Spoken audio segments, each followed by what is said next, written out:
कांग्रेस पूरी तरह से तैयार है। हमारी टिकटों का फैसला अब शीघ्र हो जाना चाहिए। जनता तैयार है, वर्कर तैयार हैं और जैसे ही फैसला होगा सभी लोग चुनावी मैदान में कूदकर घर घर जाकर कांग्रेस पार्टी को सफल बनाएंगे। हमारे नेता राहुल गांधी जी ने जो मेहनत की है, जो लोगों को न्याय देने का फैसला किया है, हमारे राष्ट्रीय अध्यक्ष मल्लिकार्जुन जी खड़गे, कांग्रेस पार्टी पूरी CWC ने 5 वायदे देने का फैसला लिया है। हमारी सरकार आएगी, हम हर वर्ग की खुशहाली के लिए कार्य करेंगे, ना केवल देश के 1%, केवल 1% लोगों के लिए जो भारतीय जनता पार्टी सरकार ने, मोदी सरकार ने किया है। आम जनता में हाहाकार मची हुई है।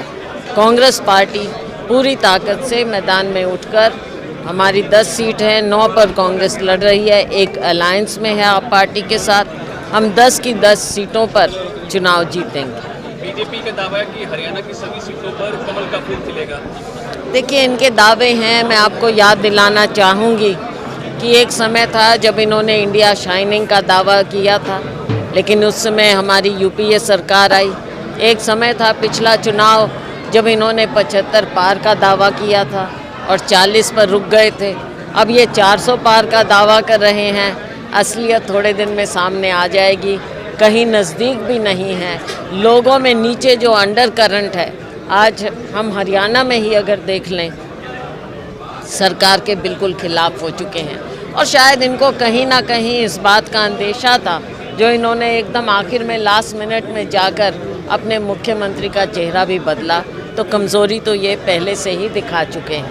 हरियाणा में पिछले दिनों काफ़ी जो सरकार में खेला हुआ, सरकार बदली, चेहरे नए आए, गठबंधन टूटा, उसके बाद फिर सरकार बदली। ये जो लास्ट मिनट बौखलाहट, पैनिक होता है, जो उसका नतीजा है। इन्होंने अलग होना था, ये मालूम था, और ये भी मालूम है आम जनता को कि ये केवल दिखावा है, किसी मुद्दे पर अलग नहीं हुए हैं। चुनाव आया है, राजनीतिक रूप से ये अलग हुए हैं लोगों के सामने एक दिखावा करने के लिए। 5 साल हरियाणा में जिस प्रकार से राजनीति चली, सरकार चली, बल्कि चलना क्या, यहाँ तो ऐसे लगता था कि मानो ना प्रशासन है ना सरकार है। तब उसका खामियाजा इनको भुगतना पड़ेगा। इन्हें नज़र आ गया, पार्टी ने अपना चेहरा बदला, मुख्यमंत्री का चेहरा बदला लोकसभा चुनाव से पहले, तो इन्हें कमज़ोरी साफ सामने नज़र आ रही है, आईना इनके सामने। आपकी बात की जाए या आपके पिताजी की बात की जाए तो 6 बार आप सिरसा से सांसद रह चुके हैं। अब सिरसा के लोगों की पुकार है कि एक बार फिर से आपको मौका दिया जाए, आपकी प्राथमिकता क्या रहेगी? मुझे जो मेरी पार्टी हाईकमान आदेश करेगी, मैंने वही मानना है। हमेशा मैंने पार्टी का माना।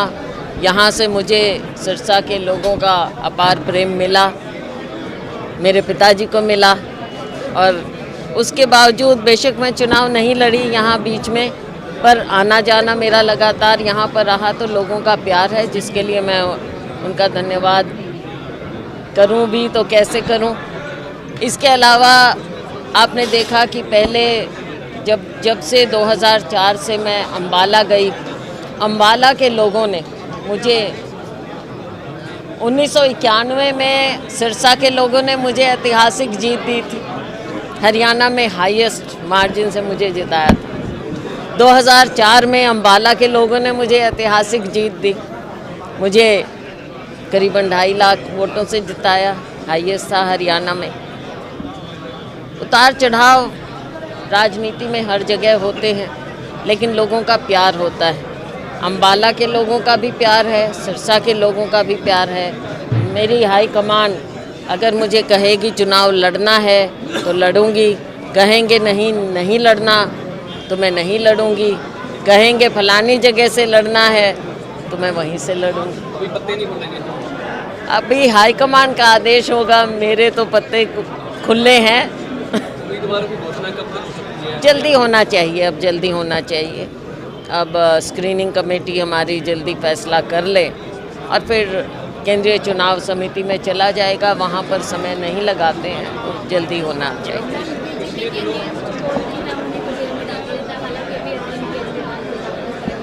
हाँ जी। खेला भी हुआ दिल्ली में, अभी केजरीवाल को गिरफ्तार किया गया। हाँ बिल्कुल, आप देख रहे हैं कि कैसे जो विपक्ष के नेता हैं उनके ऊपर ये इस तरह से करते हैं, और अगर कोई इनकी पार्टी में चला जाए तो सारे ये केस वेस सब भूल जाते हैं, सब खत्म हो जाता है। तो ये तो ऐसा लगता है कि लोकतंत्र में इनको विश्वास है नहीं, और केवल प्रतिद्वंद्वियों को, चाहे राजनीतिक प्रतिद्वंद्वी हो या कोई इंडिपेंडेंट आवाज़ रखता हो, उनके ऊपर ये अपनी सेंट्रल एजेंसी छोड़ देते हैं। लेकिन असली दरबार जनता का दरबार है। हमें विश्वास है कि जनता देश में अपने साथ, अपने लोकतंत्र के साथ पूरा इंसाफ करेगी।